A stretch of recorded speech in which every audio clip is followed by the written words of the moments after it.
কি হয়েছে ফাহাদ বাবা? এত উত্তেজিত হচ্ছিস কেন?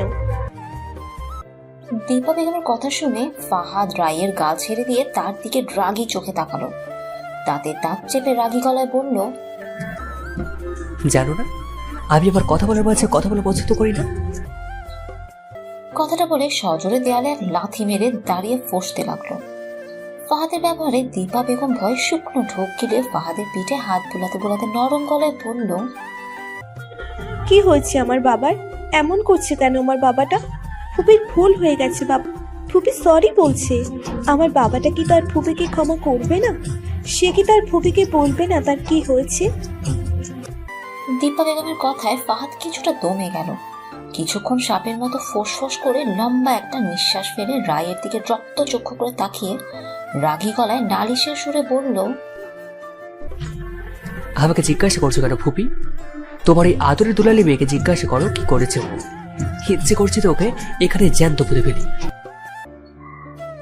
ফাহাদের কথা শুনে দীপা বেগম রায়ের দিকে তাকিয়ে কর্কশ গলায় বলল, কি রে পোড়ামুখী, কি করেছিস তুই? রায় দীপা বেগমের দিকে অশ্রু ভেজা নয়নে তাকিয়ে বলল, কাকিমা আমি কিছু করিনি, ফাহাদ ভাইয়া আর কিছু বলার আগে দীপা বেগম রায়কে ধমক দিয়ে বলল, চুপ কর তুই, আমি তোর কোনো কথাই শুনতে চাই না। তোর ভুলের সাফাই আমার কাছে গাইতে হবে না। তুই এখনই ফাহাদ বাবার কাছে মাপ চেয়ে বল, যে ভুলই করছিস না কেন দ্বিতীয়বার আর করবি না। দীপা বেগমের কথা শুনে রায় মনে মনে তাচ্ছিল্যের হাসি হাসল। এসব তার কাছে নতুন না। দোষ না করলেও রায় তার কাকিমার কাছে সব সময় দোষী। রায় নিচের দিকে তাকিয়ে নীরবে কান্না করছে। রায়কে চুপ করে থাকতে দেখে দীপা বেগম ধমক দিয়ে বলল, কি রে, চুপ করে দাঁড়িয়ে রয়েছিস কেন? কথা কানে চাই না? মাপ চা ফাহাদ বাবার কাছে। রায় কাঁপা কাঁপা গলায় বলল, ভুল হয়ে গেছে, আর হবে না। ফাহাদ চেঁচিয়ে বলল, ভুল বাই ফুট, আজকাল খুব উড়ে বেড়াচ্ছিস তুই। ভাজড়িতে পড়তে দেওয়াতে পাখা গুছিয়ে গেছি তো, তাই না? তোর পাখা কেটে কিভাবে ওরা বন্ধ করতে হয় তা আবার খুব ভালো করে জানা আছে। লাগবে না তোর পড়াশোনা করা, আজকে থেকে তোর বাসাতে বাইরে পা রাখা বন্ধ। ফুপি, দীপা বেগমকে উদ্দেশ্য করে বলছি, বের ব্যবস্থা করো, যত তাড়াতাড়ি সম্ভব আমি একে আমার কাছে বন্দি করতে চাই। কথাটা বলে রায়ের দিকে অগ্নিদৃষ্টি নিক্ষেপ করে গট গট করে ফাহাদ হেঁটে চলে গেল। ফাহাদের পিছু পিছু দিশা বেগমও সেখান থেকে চলে গেল। রায় এতক্ষণ নিজেকে শক্ত করে দাঁড় করিয়ে রাখতে পারলেও তারা রুম থেকে বের হতেই ধপ করে রায় ফ্লোরে বসে পড়ল। নিজের পোড়া হাতের দিকে তাকিয়ে চোখের পানি ফেলতে লাগলো। হাতের মধ্যে ভীষণ জ্বালাপড়া করছে, তার থেকে বেশি মনের মধ্যে রক্তক্ষরণ হচ্ছে। কি থেকে কি হয়ে গেল রায় নিজেও বুঝতে পারছে না। ফ্ল্যাশব্যাক। ক্লাসরুমে তাড়াহুড়ো করে ঢুকতে নিয়ে হাতের ব্যাগে টান অনুভব করতেই দাঁড়িয়ে গেল রায়। ঘাড় ঘুরিয়ে পিছন দিকে তাকাতে রায়ের চোখ বড় বড় হয়ে গেল, কেননা একটা ছেলে রায়ের ব্যাগ পেছন থেকে টেনে ধরে দাঁড়িয়ে আছে। রায় মাথা উঁচু করে ছেলেটার চেহারার দিকে তাকাতেই রায় চমকে উঠল। সাথে সাথে মনের মধ্যে ভয় এসে ভিড় জমালো। রায় আশেপাশে চোখ বুলিয়ে দেখে নিল ফাহাদের লোকেরা কেউ আছে কিনা। যদি কেউ রায়কে অন্য ছেলের সাথে কথা বলতে দেখে আর সেটা যদি ফাহাদের কানে যায় তাহলে রায়ের খবর আছে। রায় কাঁপা কাঁপা গলায় বলল, আমার ব্যাগ ছিল। ছেলেটা রায়কে মুচকে একটা হাসি উপহার দিয়ে বলল, এই যে মিস, তুমি কি সবসময় তাড়াহুড়োতে থাকো? না মানে কালকে তাড়াহুড়ো করে হাতে গিয়ে আমার সাথে ধাক্কা খেয়ে গেলে, পড়ে যেতে নিলে। ভাগ্যিস আমি হিরোর মতো তোমার হাতটা ধরে তোমাকে বাঁচিয়েছিলাম, তা না হলে তো তোমার আজকে আর ভার্সিটি আসা হতো না। ভাঙা কোমর নিয়ে হাসপাতালে বেঁধে পড়ে থাকতে হতো। তার জন্য তো একটা ধন্যবাদ পাওনা ছিলাম আমি। কালকে তো অখিতর মতো ধন্যবাদ না দিয়ে পালিয়েছিলে, আজকে অন্তত মিষ্টি করে একটা ধন্যবাদ দিয়ে যাও। ছেলেটার কথা শুনে রায়ের চোখ চড়ক গাছ। রায় গোল গোল চোখ করে ছেলেটার দিকে তাকিয়ে রইল। কালকে যেই ছেলে ইচ্ছে করে এসে রায়কে ধাক্কা দিয়ে মহান হতে হাত ধরে নিচে পড়া থেকে বাঁচিয়েছে, সেই ছেলে আজ রায়ের সামনে এসে চেয়ে করে রায়ের কাছ থেকে ধন্যবাদ শুনতে চাইছে। আগের রায় হলে এতক্ষণে সেই ছেলেটাকে কয়েকটা কড়া কথা শুনিয়ে দিত, কিন্তু রায়ের এখন কোনো ধরনের ঝামেলাই পছন্দ না। তাছাড়া কাল ফাহাদ ভার্সিটিতে ছিল না। কাল তো নিজের আর ছেলেটার ভাগ্য ভালো ছিল বলে দুজনেই ফাহাদের হাত থেকে বেঁচেছে, কিন্তু আজ তো ফাহাদ ভার্সিটিতে আছে। ভাগ্য কি আর প্রতিদিন বাঘের মুখ থেকে বাঁচতে সাহায্য করবে? রায় ছেলেটার হাত থেকে ব্যাগ ছাড়ানোর চেষ্টা করে বলল, ব্যাগ ছাড়ুন, আমার ক্লাসে দেরি হয়ে যাচ্ছে।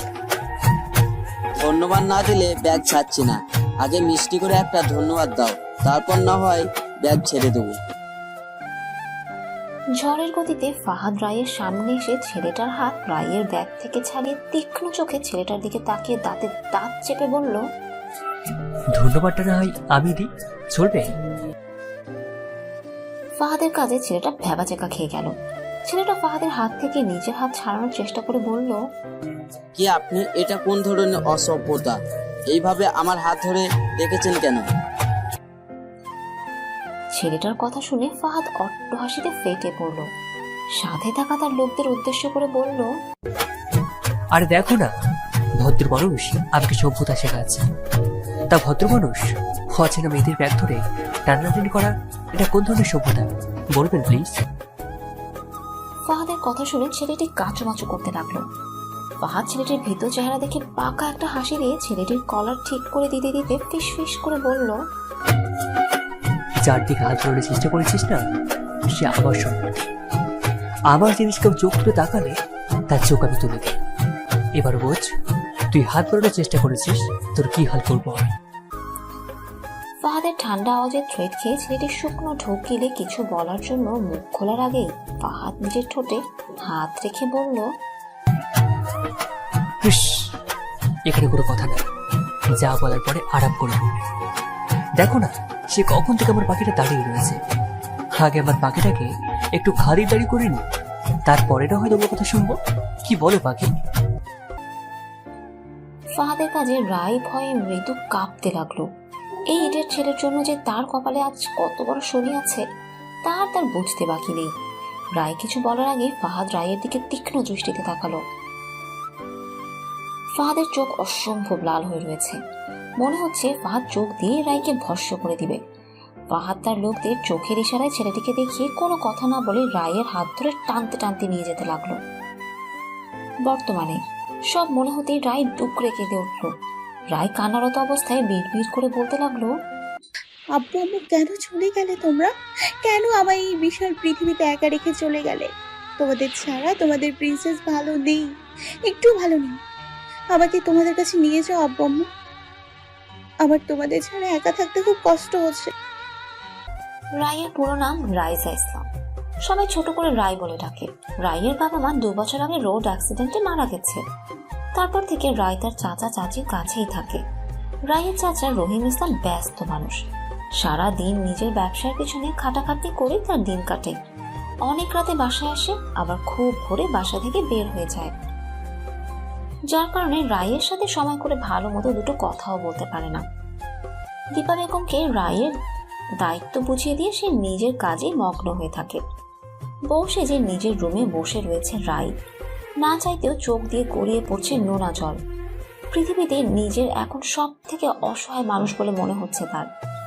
রায়ের কষ্টে বুক ফেটে যাচ্ছে, চিৎকার করে নিজের কষ্টটা কিছুটা হালকা করতে ইচ্ছে করছে তার, কিন্তু সে পারছে না, কেননা এখানে তার কান্না দেখার মতো কেউ নেই। আজ রায় আর ফাহাদের বিয়ে। রায় হাজার চেষ্টা করেও না বিয়েটা আটকাতে পেরেছে, আর না এখান থেকে পালানোর কোনো রাস্তা পেয়েছে। হঠাৎ লোডশেডিং হতেই একজন রায়ের রুমের মধ্যে ধরফড়িয়ে প্রবেশ করে। অন্ধকারে রুমে কারো উপস্থিতি বুঝতে পেরে রায় কিছুটা ঘাবড়ে গেল। ভীত কণ্ঠে বলে উঠল, কে কে? সাথে সাথে অন্ধকার রুমের মধ্যে রায়ের কানে ভারী কণ্ঠে ভেসে এলো, আকাশের বুক চিরে চকচকে থাকা এক থালার মতো বিশাল বড় চাঁদটা আজ মেঘেদের সাথে লুকোচুরি খেলছে।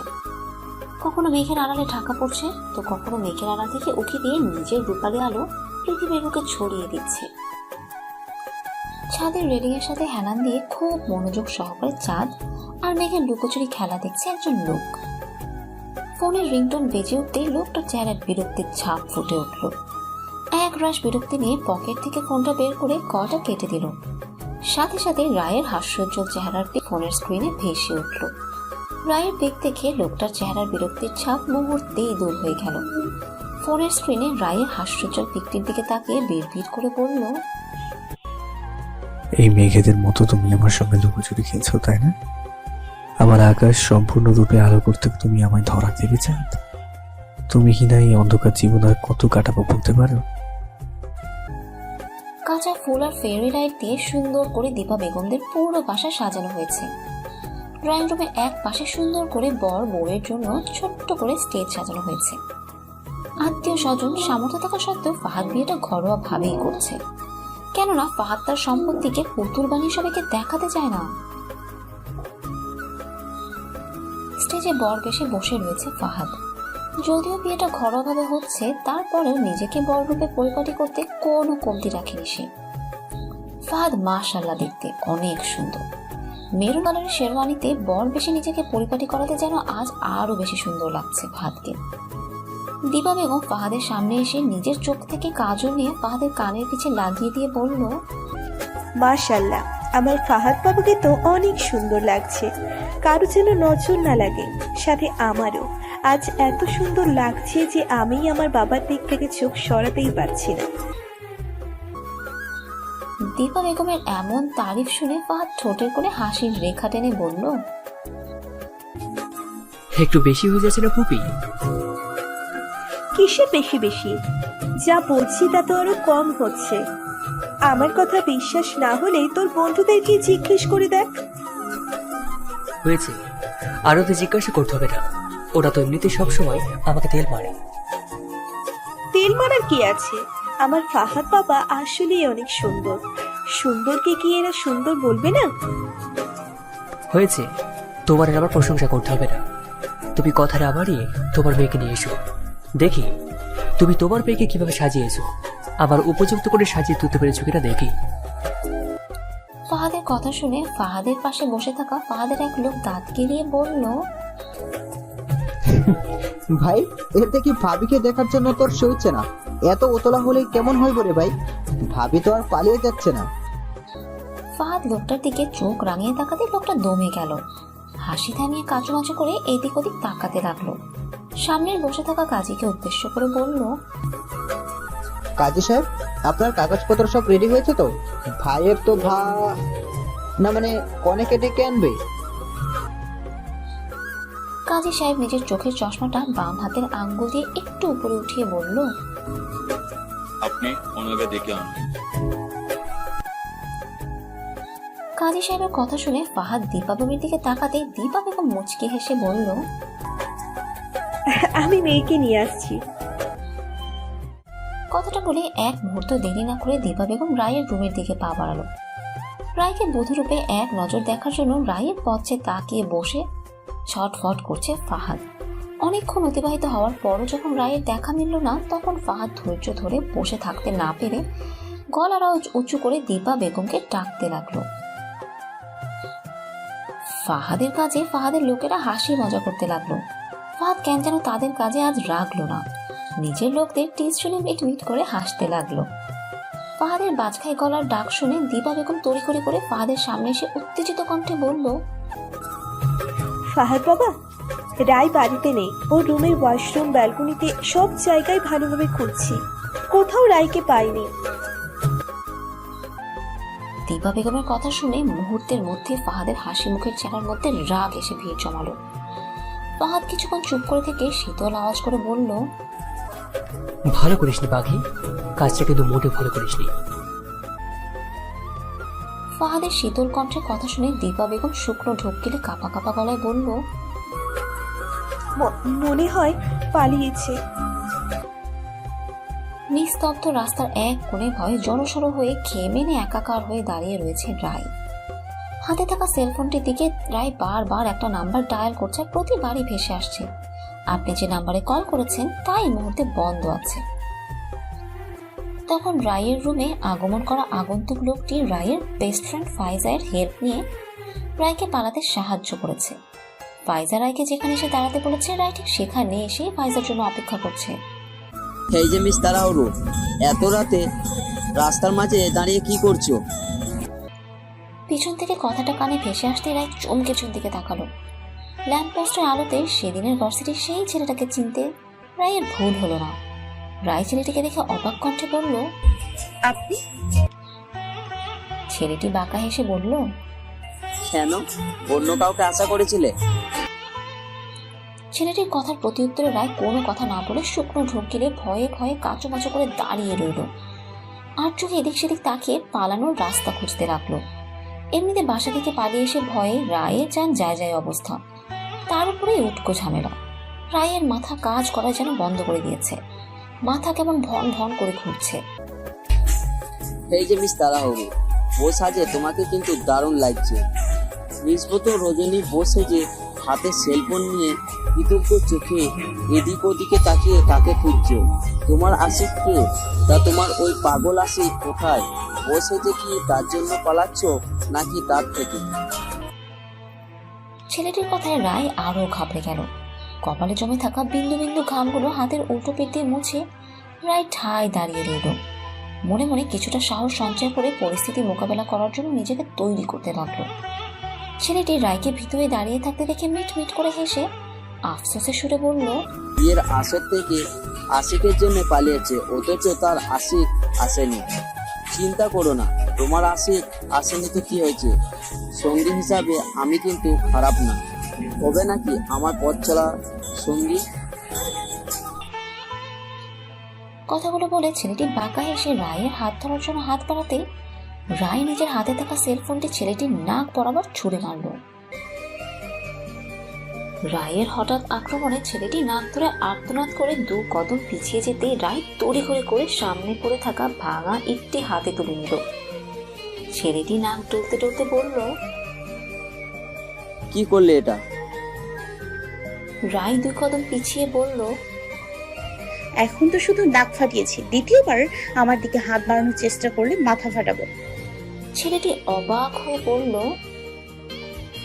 একটু আগে না ভয়ে জড়সড়ো হয়ে দাঁড়িয়েছিলে? মুহূর্তের মধ্যে এত সাহস কোথা পেলে? একজন বৃদ্ধ হয়ে লোক মেয়েদের রূপ নাকি আকাশের মতো রং পাল্টায়। রায় রেগে কিছু বলার আগে রায়ের সামনে একটা গাড়ি এসে থামলো। গাড়ি থেকে দ্রুত ফাইজা নেমে এলো।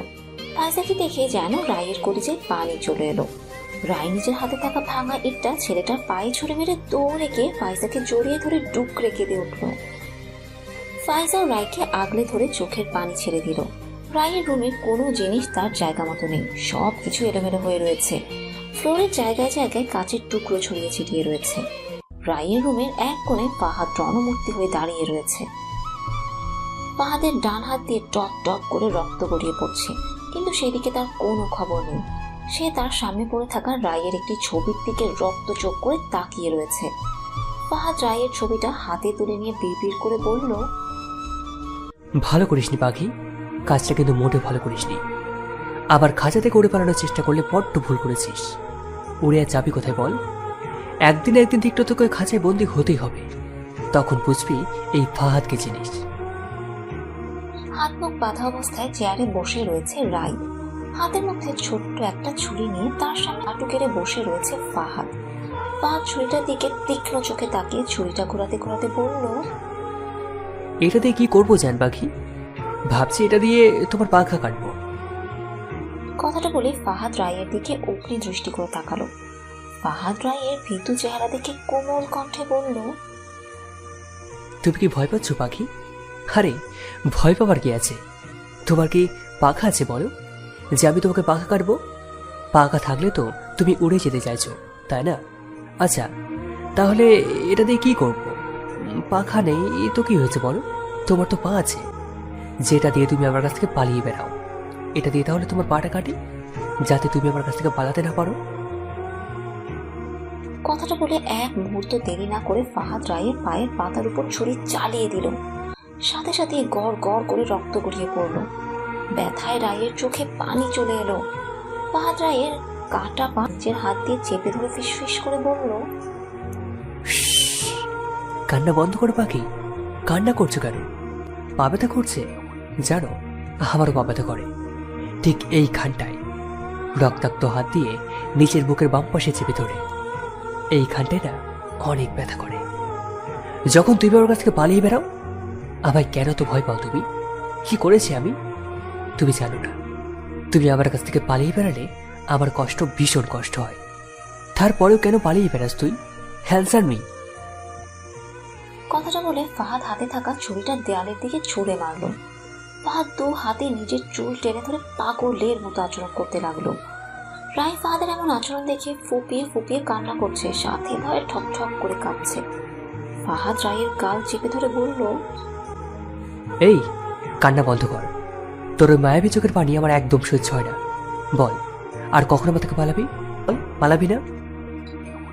শেষের কথাটা ফাহাদ চেঁচিয়ে বলল। রাই ভয়ে ভয়ে উপর নিচে মাথা নাড়িয়ে না বলল। সাথে সাথে ফাহাদের মুখে হাসির রেখা ফুটে উঠল। ভাই, মিটু ফোন করেছিল, ভাবির কোনো খোঁজ পাইনি। ফাহাদ তার লোকের কথা শুনে ভাবনার জগৎ থেকে ফিরে এলো। চোখ মুখ শক্ত করে বিড়বিড় করে বলল, সেবার শাস্তিটা কম হয়ে গেছিল, তাই না বাকি? তাই তো এত তাড়াতাড়ি ভুলে গেল। এবার এমন শাস্তির ব্যবস্থা করব যা তুমি মৃত্যুর আগ পর্যন্ত মনে রাখবে। ব্যথায় কাতর হয়ে পা ধরে বসে রয়েছে ছেলেটি। ব্যথায় তার যান যায় যায় অবস্থা। রায় ইট ছোড়াতে ইট পায়ের বৃদ্ধাঙ্গুলি লেগে অনেকটা থেতলে ভিতর থেকে রক্ত জমা বেঁধে গেছে। ছেলেটির পাশে কোমরে হাত রেখে ছেলেটার দিকে চোখ রাঙিয়ে তাকিয়ে রয়েছে ফাইজা। রাইজু, ইটটা পায়ে না মেরে এই হাদারামের মাথায় মারলি না কেন? তাহলে এর সব বাচ্চামি মাথা থেকে বের হয়ে যেত। ফাইজার রাগী গলার কথা শুনে ছেলেটি ফাইজার দিকে তাকিয়ে কাতর কণ্ঠে বলল, ফাইজা, তুমি এইভাবে বলতে পারলে?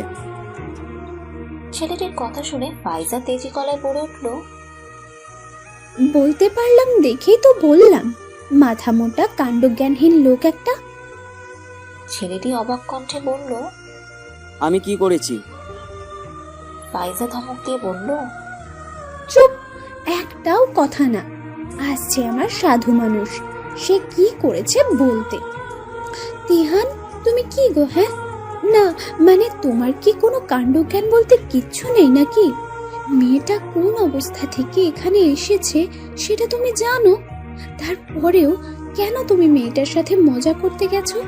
সেদিনের ভার্সিটিতে তোমার ওই মজার ফলে আজ মেয়েটার এই দশা। তারপরেও তুমি কিভাবে আবার এর সাথে মজা করো? ফাইজার বকা খেয়ে তিহান মাথা নিচু করে বসে রইল।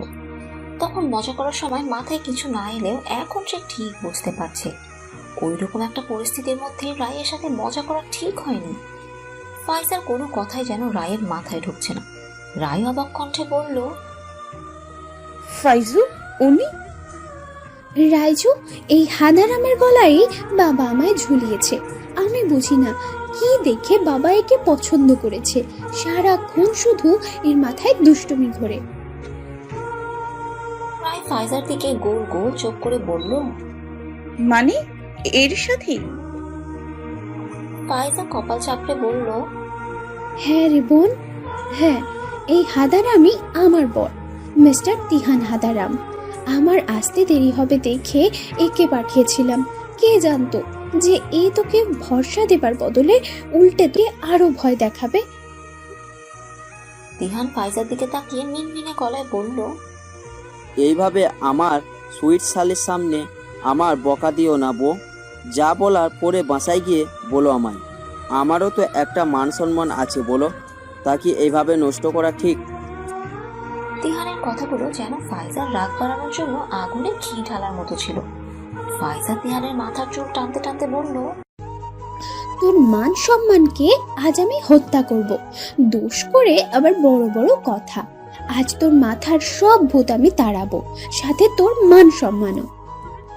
তিহান ফাইজার হাত থেকে নিজের চুল ছাড়ানোর চেষ্টা করছে, কিন্তু কিছুতেই পারছে না। ফাইজা নিজের সব রাগ তিহানের চুলের উপর ছাড়ছে। এমনিতেই রায়ের শরীর ক্লান্ত, তার উপরে ফাইজার কাজে রায়ের মাথা ভন ভন করে ঘুরছে। রায় নিজেকে আর দাঁড় করিয়ে রাখতে পারল না। রায় মাথা করে নিচে পড়ে যাবার আগেই এক জোড়া শক্ত হাতকে আগলে ধরল। ফাইজা, তিহানটা তো গাধা, কোনো কমন সেন্স নেই। তার সাথে তুমিও কি জ্ঞানহীন হয়ে গেছো?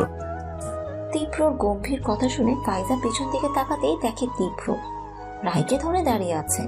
ফাইজা দৌড়ে রায়ের সামনে গিয়ে রায়ের গালে হাত রেখে উত্তেজিত কণ্ঠে বলল, রাইজু, রাইজু, কথা বলছিস না কেন? ভাইয়া, কি হয়েছে ওর? ফাইজা, শান্ত হও। অতিরিক্ত স্ট্রেস থেকে হয়তো সাকসেস হয়ে গেছে। রিহান দাঁত কেলিয়ে হেসে বলল, क्या बात है भाई, তুই দেখি হিরোর মতো আমার শালিকা জ্ঞান হারিয়ে যাওয়ার আগেই নিজের বক্ষ পিঞ্জরে আগলে নিয়েছিস। আই প্রাউড ভাই, আই প্রাউড। তীব্র তিহানের দিকে চোখ রাঙিয়ে তাকিয়ে কোনো কথা না বলে রায়কে পাজা করে তুলে রায়কে গাড়িতে শুইয়ে দিল। খান বাড়ির ড্রয়িং রুমে থমথমে পরিবেশ বিরাজ করছে। ফরিদ খান মানে তীব্রর বাবা সোফায় পায়ের উপর পা রেখে গম্ভীর হয়ে বসে রয়েছে। তার পাশে কাঁচুমাচু করে বসে রয়েছে ফারুক খান আর তার স্ত্রী মুনিয়া বেগম মানে তিহানের বাবা মা। মুনিয়া বেগম মনে মনে দোয়া দুরুদ পড়ছে আর আল্লাহকে ডাকছে। ঘড়ির কাঁটা 12টার ঘরে যেতেই ফরিদ খান গম্ভীর গলায় বলল, ছোট বৌমা, কোথায় তোমার বড় ছেলে? রাত 12টা বেজে গেছে, এখনো বাড়ি ফিরেনি কেন? কোনো ভদ্র ঘরে ছেলেরা কি এত রাত পর্যন্ত বাড়ির বাইরে থাকে? মুনিয়া বেগম কাঁচুমাচু করে কাঁপা কাঁপা গলায় বলল, আসলে দাদা, আমি বলতে ভুলে গিয়েছিলাম। তীব্র আমায় বলেছিল আজ ওর ফ্রেন্ডের সাথে একটা পার্টি আছে, হয়তো সেখানে গেছে, তাই ফিরতে একটু দেরি হচ্ছে। আপনি চিন্তা করবেন না দাদা, আপনি গিয়ে শুয়ে পড়ুন, আমি সবটা দেখে নেব। আপনার কষ্ট করে জেগে থাকতে হবে না। সমস্যা নেই, আমিও দেখি আমার গুণ ধরছে বাড়িতে কখন ফিরে। ফারুক, তিহান আর বৌমা কোথায়? আসার পর থেকে যে একবার ওদের দেখলাম না। ফরিদ খানের কথা শুনে ফারুক খান শুকনো ঢোক গিলে বলল, দাদা ওরা তো। ফারুক খানকে পুরো কথা শেষ করতে না দিয়ে মুনিয়া বেগম ফোড়ন কেটে বলল, আসলে দাদা হয়েছে কি, বৌমার শরীরটা বেশ ভালো না, তাই ওরা দুজন আগেই ডিনার করে শুয়ে পড়েছে, তাই আপনি তাদেরকে দেখেননি। ফরিদ খান একটা দীর্ঘশ্বাস ফেলে বলল, ফারুক, আমি একটা সিদ্ধান্ত নিয়েছি। আমার লাগাম ছাড়া ছেলেটাকে ঘরবন্দি করার জন্য সবচেয়ে বড় উপায় হলো ওর বিয়ে। ছোট বৌমা, তুমি ওকে ছোট থেকে মায়ের আদর দিয়ে লালন পালন করেছ, কখনো মায়ের অভাব বুঝতে দাওনি, তাই কথাটা ওকে। মুনিয়া বেগম অবাক হয়ে বলল, তোমার সাথে তীব্রর বিয়ে দিতে চাই। রোমাকে আমি আমার বাড়ির পুত্রবধূ করতে চাই। মুনিয়া বেগম অবাক হয়ে বলল, দাদা, দুনিয়াতে এত মেয়ে থাকতে রুমাই কেন? তীব্র তো রুমাকে পছন্দ করে না, তাছাড়া। মুনিয়া বেগমকে পুরো কথা শেষ করতে না দিয়ে ফরিদ খান হুঙ্কার দিয়ে বলে উঠল, কোনো কিন্তু নয়, এবার আমি ওর একটা কথা শুনবো না। তোমার ছেলে শুধু রুমা না, কোনো মেয়েকে তার পছন্দ না। দেবদাস হয়ে থাকার যে সিদ্ধান্ত নিয়েছে সে, তাই এবার ওর কোনো তাল বাহানাই চলবে না। কালকেই ওর সাথে রুমার বিয়ের পাকা কথা ঠিক করব। কাল যথাসময়ে রুমার পরিবার চলে আসবে। তোমার ছেলেকে বাড়িতে রাখার দায়িত্ব তোমার। তুমি যেভাবেই হোক ওকে বাড়িতে রাখবে। আর হ্যাঁ, এটাই আমার শেষ কথা। ফরিদ খানের কথা শুনে মুনিয়া বেগম ছল ছল চোখে তার স্বামী ফারুক খানের দিকে তাকালো। ফারুক খান সাথে সাথে মাথা নিচু করে ফেললো। কি বা বলবে সে? ছোট থেকে ভাইয়ের ছেলেকে নিজের ছেলের মতো লালন পালন করলেও কোনো অধিকার খাটিয়ে তার ভাইয়ের উপর দিয়ে কথা বলার সাহস তার নেই। কলিং বেলের শব্দ পেয়ে মুনিয়া বেগম দরজা খোলার জন্য উঠে দাঁড়ালো। দরজা খুলতেই দেখে তীব্র রায়কে কোলে নিয়ে দরজার সামনে দাঁড়িয়ে রয়েছে। তার পাশে ফাইজা দাঁড়ানো, পিছনে তিহান পা ধরে বসে রয়েছে। মুনিয়া বেগম গোল গোল চোখ করে তীব্রকে দেখে কিছু একটা ভেবে গলা ছেড়ে আওয়াজ দিয়ে বলল, দাদা, দেখে যান, তীব্র বিয়ে করে বউ নিয়ে এসেছে। বেডের মধ্যে কাচুমাচু হয়ে বসে রয়েছে রায়। তার সামনে চেয়ারে বসে তীক্ষ্ণ চোখে রায়কে পর্যবেক্ষণ করে চলেছে ফরিদ খান। তার কিছুটা দূরে বাসার সকলে দাঁড়িয়ে রয়েছে।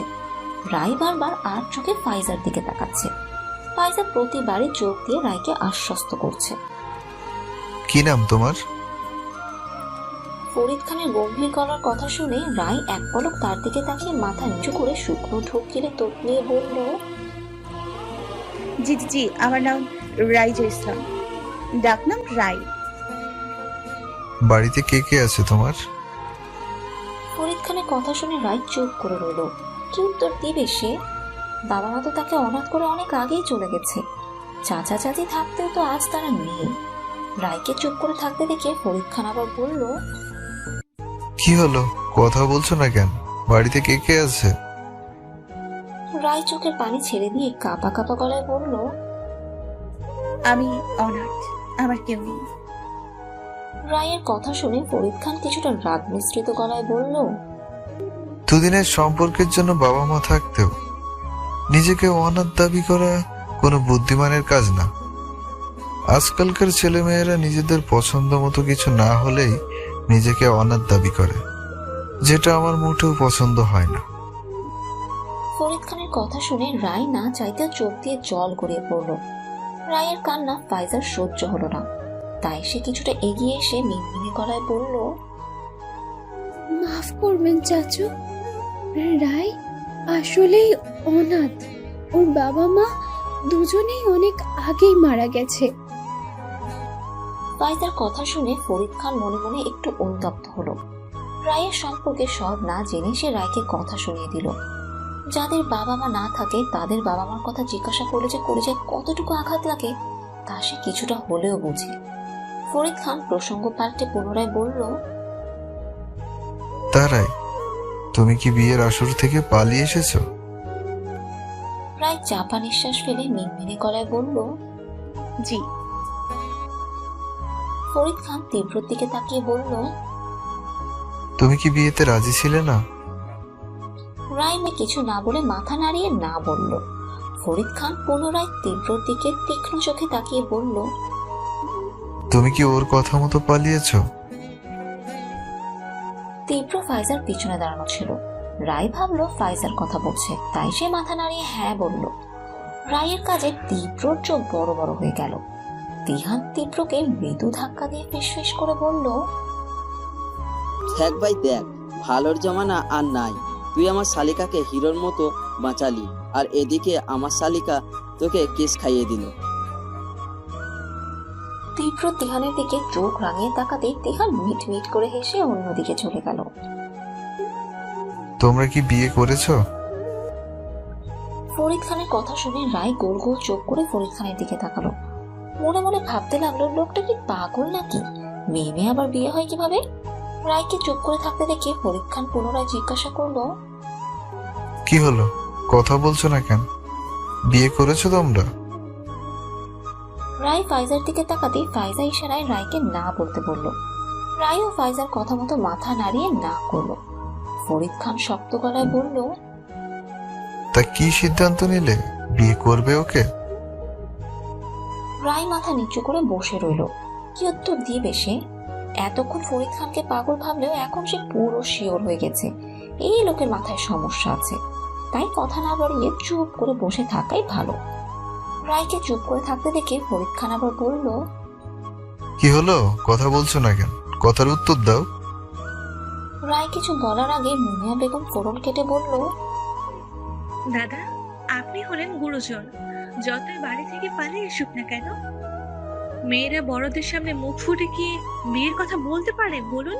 আর তাছাড়া বিয়ে করার জন্যই তো পালিয়ে এসেছে, তাই না? মুখে বলা কি আছে? মুনিয়া বেগমের কথা শুনে যেন রায়ের মাথায় আকাশ ভেঙে পড়ল। রায় কি বলবে, তার কি বলা উচিত, কিছুই তার মাথায় আসছে না।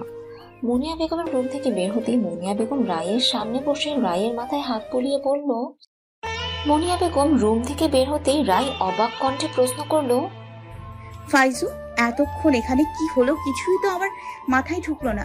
প্লিজ আমায় বলবি কি হলো এখানে? আমি তোর কাছে এসে কি তোকে সমস্যায় ফেলে দিলাম?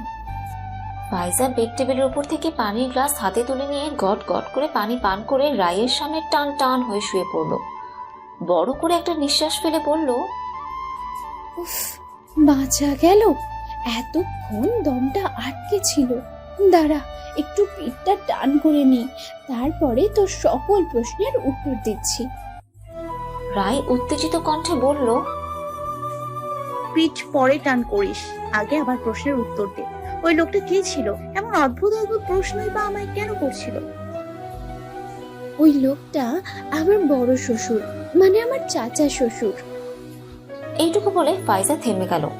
রায় ফাইজাকে ধাক্কা দিয়ে বলল, তা না হয় বুঝলাম, কিন্তু সে আমায় এমন সব প্রশ্ন করছিল কেন?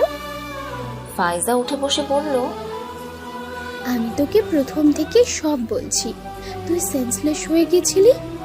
বাড়িতে পৌঁছানোর পর কোনোভাবেই তোর জ্ঞান ফেরানো যায়নি। গাড়িতে তো তোকে আর এভাবে ফেলে রাখা যাবে না। তিহানের পায়ের অবস্থা তো তুই খারাপ করেছিস, আর তোর মতো মুটিরে আমার পক্ষে তো কোলে নেওয়া সম্ভবই না। তাই উপায় না পেয়ে ভাইয়া মানে তিহানের বড় ভাই তীব্র ভাইয়া তোকে কোলে নিয়ে বাসায় ঢোকে। এত রাতে তীব্র ভাইয়াকে বউ বেশে একটা মেয়েকে নিয়ে বাসায় ঢুকতে দেখে বাড়ির সবাই মনে করে বসে ভাইয়া তোকে বিয়ের আসন থেকে তুলে নিয়ে এসেছে। আমাদের কারো কোনো কথা না শুনে তারা তাদের মন মতো সব ভেবে নেয়। আর আমার চাচা শ্বশুর, তার কথা আর কি বা বলবো, যেমন পাজি তেমন ঘাটতেরা। নিজে যেটা ভাববে বলবে সেটাই ঠিক।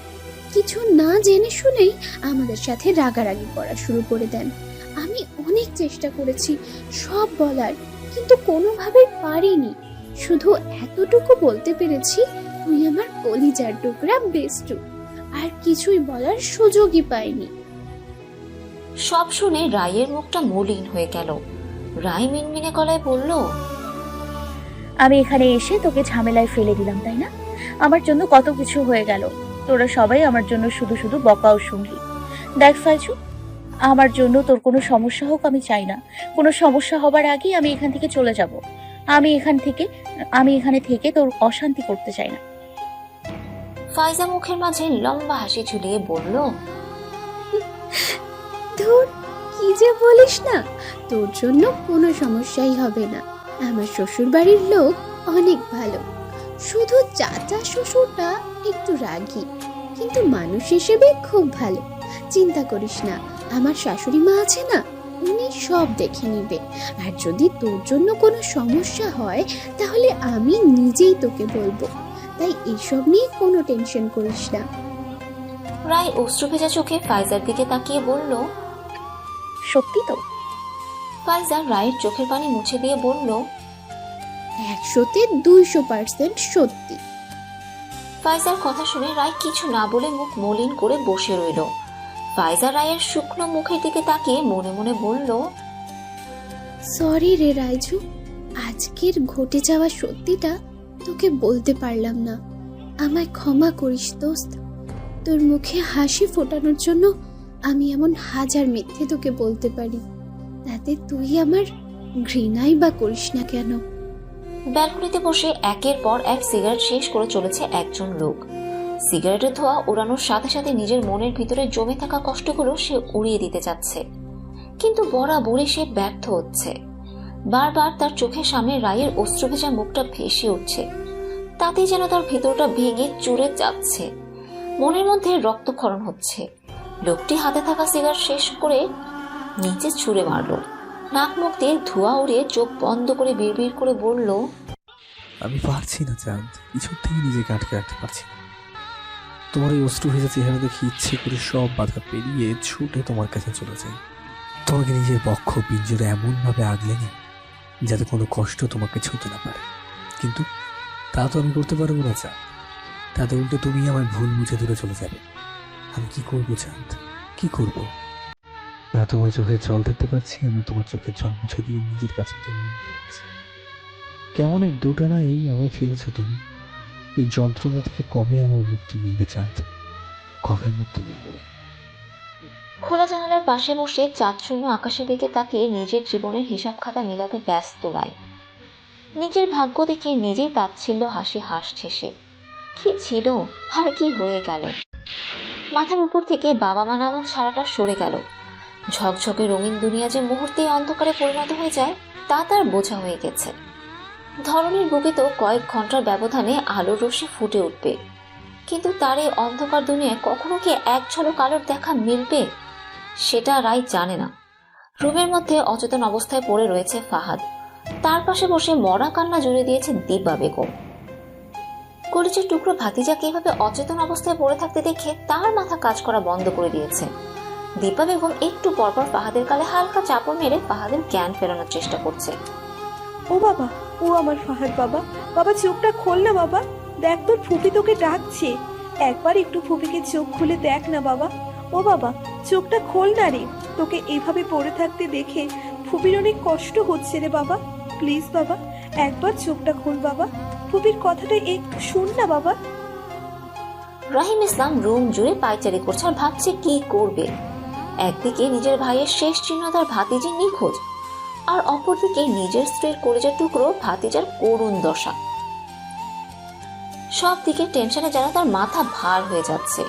তার উপরে একটু পরপর দীপা বেগমের মরা কান্নার কারণে মাথা খাটিয়ে কোনো উপায় বের করতে পারছে না। রাহিম ইসলাম দীপা বেগমকে এক রাম ধমক দিয়ে দীপা বেগম রাহিম ইসলামের কথা শুনে চটে গেল। রাগী গলায় বলল, এমন মরা কান্না জুড়ে দিয়েছো কেন? তোমার ভাতিজা কি মরে গেছে? আদিক্যাতা দেখলে আর বাঁচি না, একে দেখেই বোঝা যাচ্ছে মদ খেয়ে মাতাল হয়ে পড়ে রয়েছে। নেশা কাটলে দেখবে এমনিতেই উঠে যাবে। তোমায় আর কষ্ট করে ডাকতে হবে না। এদিকে বাড়ির মেয়ে নিখোঁজ, কি করব কিছুই মাথায় ঢুকছে না। কেন যে তোমার কথা শুনেই আধ পাগলা ছেলেটার সাথে মেয়েটার বিয়ে ঠিক করতে গেছিলাম।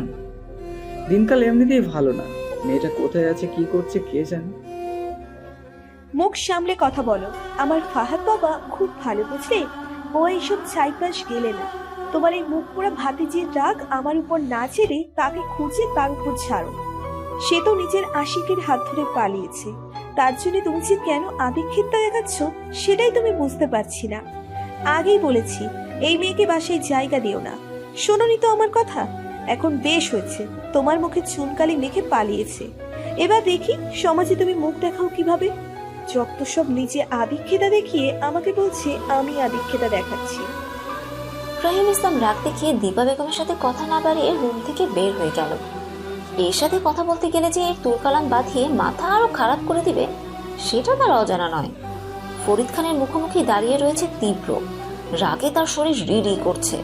সকাল সকাল তীব্রকে রায়কে নিয়ে নানান কথা শুনিয়েছে ফরিদ খান, তার সাথে নতুন করে সুর তুলেছে আজই রায়কে তার বিয়ে করতে হবে। তীব্র নিজের রাগকে কন্ট্রোল করে স্বাভাবিক গলায় বলল, এটা কোনো কথা বাবা? আপনি আমাকে না জানিয়ে বিয়ের ব্যবস্থা করছেন? বিয়েতে আমার মতামত আছে কিনা সেটা একবারও জেনেছেন? তীব্রর কথা শুনে ফাহাদ খান হুঙ্কার দিয়ে বলল, আমি তোমার বাবা, তুমি আমার না। কি করব না করব তা আমার তোমার থেকে পারমিশন নিয়ে করতে হবে না। আমার যেটা ভালো মনে হচ্ছে আমি সেটা করছি। একটা মেয়েকে বিয়ের আসর থেকে উঠিয়ে নিয়ে এসেছো, মেয়েটা তোমার ভরসায় সব ছেড়ে বিয়ের আসর থেকে পালিয়েছে। তাকে বিয়ে না করে কি এভাবে বাসায় বসিয়ে রাখবে? একবারও ভেবে দেখেছো লোকে কি বলবে? আমাদের মান সম্মানের কি হবে? তুমি না হয় ছেলে মানুষ, কিন্তু রাই তো একটা মেয়ে। বিয়ের আসর থেকে পালিয়ে আসা মেয়ে যদি এভাবে তার প্রেমিকের বাসায় পড়ে থাকে তাহলে ভাবতে পারছো লোকে তাকে নিয়ে কি কি আজে বাজে কথা রটাবে? আমি বুঝতে পারছি না, যাকে বিয়ের আসর থেকে তুলে নিয়ে এসেছো তাকে তুমি বিয়ে করতে চাচ্ছ না কেন? তোমার কথা শুনে কেন যেন মনে হচ্ছে তুমি তাকে ধোঁকা দিতে যাচ্ছ। ভুলেও সেসব চিন্তা মাথায় এনো না, তাহলে তুমি ভুলে যাবা তুমি আমার ছেলে। আমার কাছে সব ভুলের ক্ষমা হলেও ধোঁকাবাজদের জন্য কোনো ক্ষমা নেই। আমি তোমাকে দুটো অপশন দিচ্ছি, এক রায়কে আজ বিয়ে করবে, তা না হলে রায় যেখান থেকে এসেছে আমি নিজে গিয়ে রায়কে সেখানে দিয়ে আসবো। ফরিদ খানের কথা শুনে তীব্র মাথা নিচু করে দাঁড়িয়ে রইল। কি জবাবই দিবে সে? ফরিদ খান যা বলছে তা তো আর মিথ্যে নয়, বরং সেই সবাইকে মিথ্যে বলেছে। কোন মুখে তীব্র বলবে তার বাবাকে কেন সে রায়কে বিয়ে করতে চায় না? তীব্রর কাছে বিয়ে কোনো ছেলেখানা নয়। তীব্র চায় না কাগজ কলমে সাইন করে কাগজ কলমের বর বউ সেজে সব ঝামেলা মিটিয়ে নিতে। পরে ইচ্ছে হলে একসাথে থাকবে, না হলে যে যার রাস্তা দেখে নিবে। তীব্র নয় পরিস্থিতির শিকার হয়ে সব মেনে নিবে, কিন্তু রায় ভাববে তীব্র তাকে দয়া করে করুণা করে বিয়ে করছে। তাছাড়া বিয়ের মতো পবিত্র একটা সম্পর্ককে তীব্র দুজনের বিনা অনুমতিতে গড়তে চাচ্ছে না। আর রইল রায়কে তার বাসায় পাঠানো, সেটা তো কোনো ক্ষেত্রেই করা যাবে না। তীব্র চায় না দ্বিতীয়বার ওই আজাবখানায় গিয়ে রায় নিজের সুন্দর জীবনটা নষ্ট করুক। তীব্রর ভাবনার মাঝে ফরিদ খান বলে উঠল, তোমার ভাবাভাবি শেষ হলে ফ্রেশ হয়ে ড্রয়িং রুমে চলে এসো। কি করবে সেটা না হয় সবার সামনেই জানিও। ফরিদ খান দরজার দিকে পা বাড়াতেই তীব্র করুণ কণ্ঠে বলল, বাবা আমার কথাটা একটু শুন। আমি তীব্র আর কিছু বলার আগেই ফরিদ খান তীব্রর দিকে না ঘুরে তাকিয়ে গম্ভীর গলায় বলল, আমি তোমার কোনো কথাই শুনবো না তীব্র। আমি তোমায় আগেও বলেছি, এখনো বলছি, তোমার কাছে মাত্র দুটি অপশন আছে। হয় রাইকে আজ বিয়ে করবে, নয়তো রাইকে আমি তার বাসায় পৌঁছে দিয়ে আসবো। আর এটাই আমার শেষ কথা। কথাটা শেষ করে ফরিদ খান রুম থেকে বের হয়ে গেল। ফরিদ খান রুম থেকে বের হতেই তীব্র দু হাতে নিজের চুল টেনে ধরলো। মাথাটা তার ভীষণ ব্যথা করছে। কি করবে সে কিছুই ভেবে পাচ্ছে না। সে কি রায়কে বাঁচানোর জন্য বিয়েটা করবে, নাকি পরিস্থিতির মোকাবেলা না করে কাপুরুষের মতো এখান থেকে পালাবে? রাস্তা দিয়ে হেলতে দুলতে হেঁটে চলছে ফাহাদ। কয়েকবার হোঁচট খেয়ে পড়ে যাওয়াতে হাতে পায়ে অনেক জায়গায় ছিঁড়ে গিয়ে রক্ত জমাট বেঁধে রয়েছে। তারপরেও তার চলার গতি থামছে না। যেদিকে চোখ যাচ্ছে সেদিকেই হেলতে দুলতে হেঁটে চলেছে সে। ফাহাদের জ্ঞান ফেরার পর এক মুহূর্ত দেরি না করে সে রায়কে খুঁজতে বের হয়ে গিয়েছে।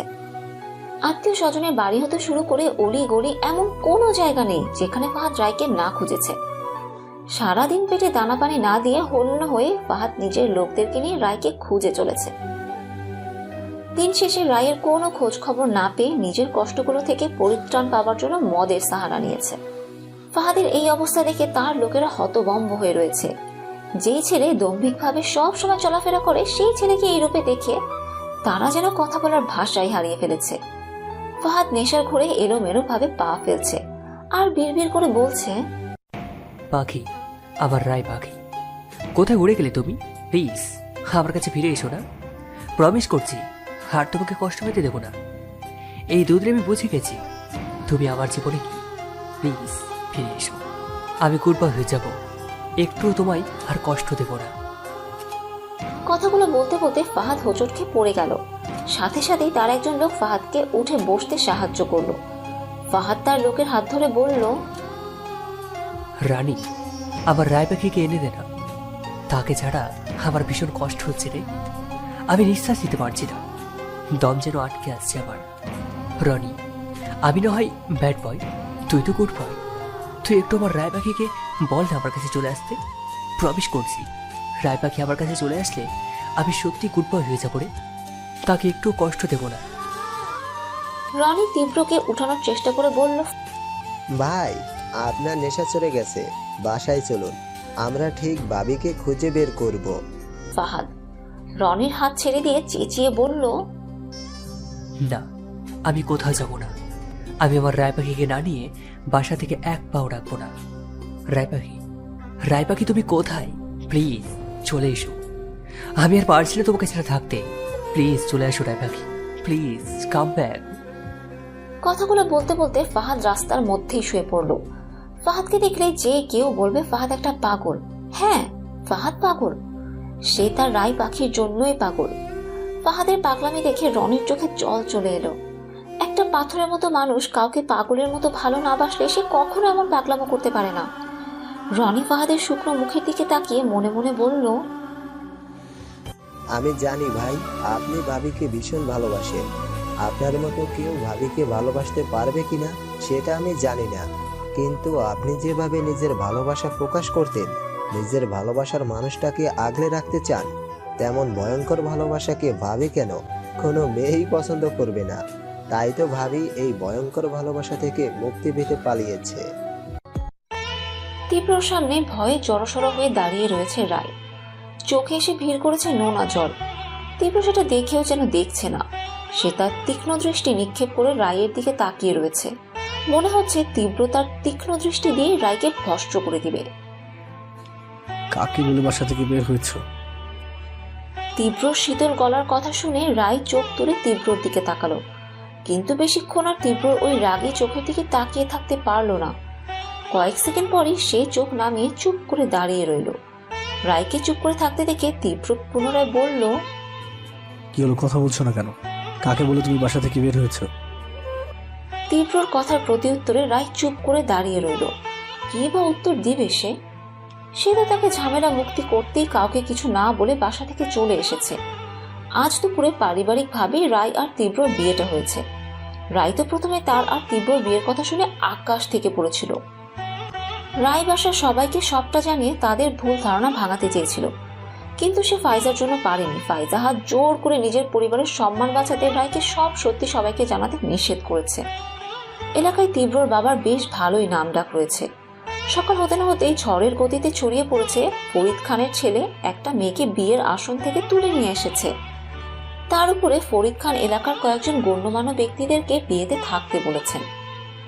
একে তো রায় এখানে এসেছে তাদের নাম খারাপ করেছে, দ্বিতীয়ত যদি বিয়েটা না করে তাহলে তাদের মাথা আরো নিচু হয়ে যাবে। তাই রায় না চাইতেও বাধ্য হয়ে বিয়েটা করেছে। রায়কে চুপ করে থাকতে দেখে তীব্র ভীষণ ক্ষেপে গেল। দু কদম বাড়িয়ে রায়ের বাহু শক্ত করে চেপে ধরে ঝাঁঝালো গলায় বলল, কিছু জিজ্ঞেস করছি, শুনতে পাচ্ছ না? উত্তর দাও। তীব্র এমন আচরণে রায় কেঁপে উঠল। শক্ত করে বাহু চেপে ধরাতে ভীষণ ব্যথা লাগছে। রায় চোখের পানি ছেড়ে দিয়ে কাঁপা কাঁপা গলায় বলল, কাউকে বলে না। কেন? তীব্রর পাল্টা প্রশ্নে রায় এবার আর দেরি করল না, সাথে সাথে উত্তর দিল, আমার এক দূর সম্পর্কের আত্মীয়র বাসায় যাওয়ার জন্য। কেন? আমার ইচ্ছে হয়েছে তাই। রায়ের কথাটা তীব্রর পছন্দ হলো না। তীব্র রায়ের বাহু আরেকটু শক্ত করে চেপে ধরে রাগী গলায় বলল, ফাজলামি করো। তোমার ইচ্ছেতে কি সব হবে নাকি? রাত বেড়াতে পাগলের মতো সবাইকে ঘুমাচ্ছ, রাত বেড়াতে পাগলের মতো সবাইকে ঘোরাচ্ছ। এটা কেমন ইচ্ছে তোমার? আমাদেরকে কি মানুষ মনে হয় না? একবারও ভাবলেন আমাদের কথা? বলা নেই কওয়া নেই, হুট করে বাসা থেকে উঠাও। একবারও ভাবতে পারছো যদি কোনো অঘটন ঘটে যেত তখন কি হতো? রায় কিছু না বলে নীরবে চোখের জল ফেলছে। তীব্র রায়ের বাহু ছেড়ে দিয়ে বড় করে কয়েকটা নিঃশ্বাস নিয়ে রায়ের দিকে শীতল চোখে তাকিয়ে মিয়ে যাওয়া গলায় বলল, তুমি কি কোনোভাবে এই সম্পর্ক থেকে পালাতে যাচ্ছ? রায় হাত জোর করে ডুকরে কেঁদে উঠল। আটকানো গলায় বলল, আমায় ক্ষমা করবেন, আমি আপনার জীবনটা নষ্ট করতে চাইনি। বিশ্বাস করুন, আমি এই বিয়েটা আটকাতে চেয়েছি কিন্তু পারিনি। বিয়ের আসন থেকে পালিয়ে আপনার বাসায় এসে এমনিতেই আপনাদের মান সম্মান নষ্ট করেছি। আমি বিয়েটা আটকানোর চেষ্টা করেছি কিন্তু পারিনি। এক প্রকার বাধ্য হয়ে বিয়েটা করেছি। আমায় ক্ষমা করবেন, আমি আপনার জীবনটা নষ্ট করে দিলাম। চিন্তা করবেন না, আমি কখনো আপনাদের মাঝে এসে দাঁড়াবো না, কখনো আপনার কাছে স্ত্রীর অধিকার নিয়ে আসবো না। আমার জন্য কখনো আপনাদের কোনো ঝামেলা হবে না। আমিই তো ঝামেলার মূল কারণ। না থাকবো আমি আর না থাকবে ঝামেলা। আমি মরে গেলে কিছু একটা বলে সবাইকে বুঝ দিয়ে দেবেন। আমার আগে পরে তো কেউ নেই, তাই কোনো সমস্যা হবে না। আমি মরে গেলে আপুকে আমার তরফ থেকে সরি বলে দিন। আমার জন্য আপু আপনাকে ভুল বুঝলো, আপনাকেও সরি। আমার কারণে আপনাদের মাঝে ঝামেলা হবার জন্য আমি। আর কিছু বলার আগে রায়ের গালে সজোরে একটা থাপ্পড় পড়ল। রায় গালে হাত রেখে কাঁপা কাঁপা গলায় বলে উঠল, ফাইজু তুই? ঘুটঘুটে অন্ধকারের মধ্যে ড্রয়িং রুমের সোফায় বসে দোয়া দুরুদ পড়ছে মুনিয়া বেগম। টেনশন আর ভয়ে তার কলিজা শুকিয়ে রয়েছে। রায় যে বাসা থেকে রাত বেরাতে বের হয়েছে সেটা শুধু তীব্র, দিহান, ফাইজার সে জানে। বাসার বড় দুই কর্তাকে তারা কথাটা জানায়নি। ফারুক খান কথাটা জানলে মুনিয়া বেগম না হয় ফারুক খানকে কোনো মতে সামলে নিবে, কিন্তু ফরিদ খান, সে যদি জানতে পারে বিয়ের রাতে নতুন বউ কাউকে কিছু না বলে বাসা থেকে বের হয়েছে, তাহলে তো সে বাসায় তাণ্ডব শুরু করে দিবে। এসব ভাবতেই যেন মুনিয়া বেগমের শরীর কাঁটা দিয়ে উঠল। দেয়ালে টানানো ঘড়িটায় ঢং করে উঠতেই মুনিয়া বেগমের অস্থিরতা আরো বেড়ে গেল। রাত 1টা বেজে গেছে, এখনো কারো কোনো খবর নেই। রায়কে ওরা খুঁজে পেয়েছে কিনা সেটাও মুনিয়া বেগম জানে না। মুনিয়া বেগম বসে বসে হাঁসফাঁস করতে লাগলো। নিজের অস্থিরতা দূর করতে না পেরে পাশ থেকে মোবাইল হাতে তুলে নিল। দিহানের নাম্বার খুঁজে কল করার আগেই একটা ভারী কণ্ঠ ভেসে এলো। কে ওখানে?